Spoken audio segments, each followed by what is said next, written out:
Sometimes you may send events through WhatsApp, and sometimes in events, you may not want the participants to bring their guests with them. So, when sending events, you need to turn off the Allow Guests option. In this video, we'll be telling you about that.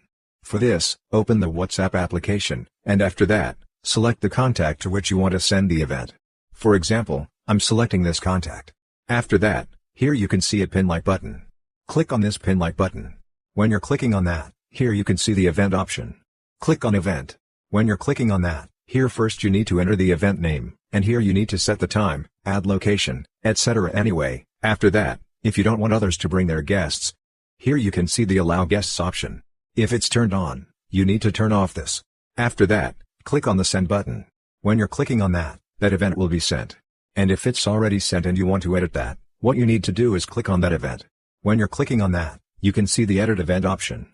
Click on this, and if the Allow Guests option is turned on, just turn off this, and after that, click on the Send button.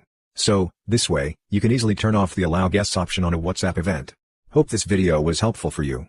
If you find it helpful, consider subscribing. See you in the next video.